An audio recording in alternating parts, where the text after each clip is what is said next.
राधे राधे सभी को। आज हम आपको बहुत प्यारी कहानी सुनाएंगे। सुनकर आपको बड़ा ही आनंद आएगा।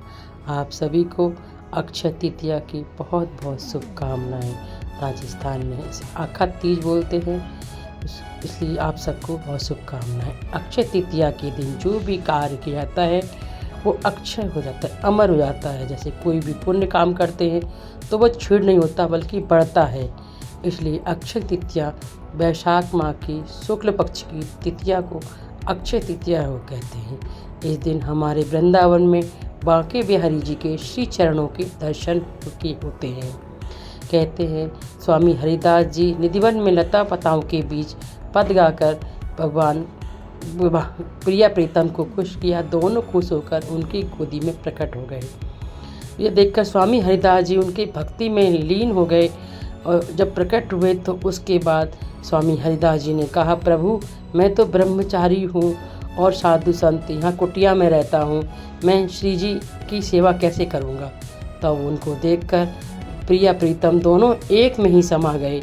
जब जे उस रूप को श्री हरिदास जी ने बांके बिहारी नाम दिया।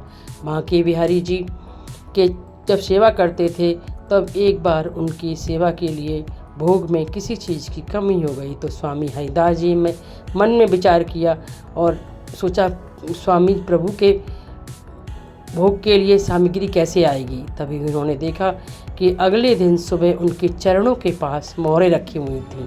यह देखकर उनकी पूजा उनकी सामान मंगवाया और उनका भोग वगैरह इस प्रकार लगवाया। अब उनके चरणों में इस प्रकार का आशीर्वाद मिलता है बिहारी जी के चरणों से। कहते हैं बिहारी जी के मंदिर में आज के दिन चंदन सेवा की जाती है, क्योंकि अक्षय तृतीया वैशाख माह की शुक्ल पक्ष की तृतीया को होता है। तो वैशाख में ग्रीष्म ऋतु होने के कारण बहुत ज़्यादा गर्मी पड़ने लगती है।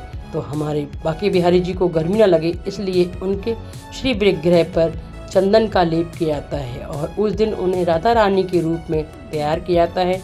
उनके पास उनके चरणों के पास चंदन के गोला रखते हैं और उनके पैरों में पायल पहनाते हैं। और पूरे साल में अक्षय तृतीया वाले दिन ही उनके श्री चरणों के दर्शन होते हैं।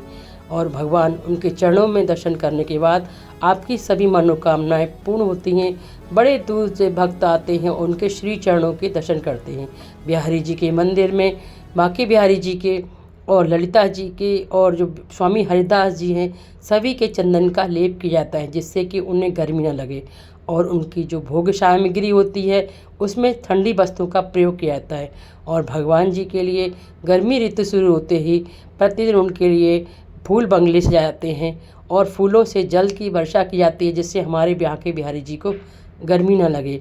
क्योंकि हमारे बिहारी जी हैं वो 15-16 साल के युवा हैं, बच्चे हैं, जो जिन्हें बहुत जल्दी गर्मी लगती है। उसे बचाने के लिए उनके पूरे श्री अंग पर चंदन का लेप किया जाता है। भक्त बड़े दूर दूर से उनके चरणों के दर्शन करने आते हैं और भगवान उनकी सभी मनोकामनाएं पूर्ण करते हैं।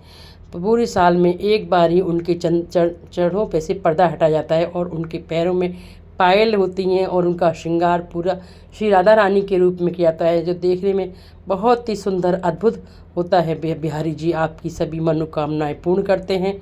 ऐसा अक्षय तृतीया के दिन होने से सबके कष्ट दूर होते हैं और समस्त मनोकामनाएं पूर्ण होती हैं और श्री बांके बिहारी जी के श्री चरणों के दर्शन होते हैं।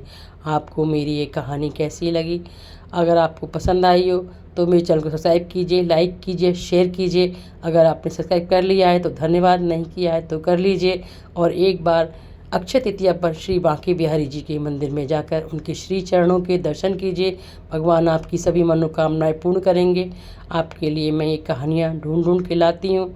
आपको मेरी कहानी पसंद आए तो प्लीज़ मेरे चैनल को सब्सक्राइब कीजिए, लाइक कीजिए, शेयर कीजिए।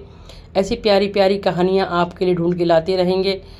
राधे राधे, जय श्री राधे राधे। एक बार आप सभी को अक्षय तृतीया की बहुत बहुत शुभकामनाएं और कमेंट बॉक्स में श्री राधे राधे, श्री बांके बिहारी लाल की जय लिखिए।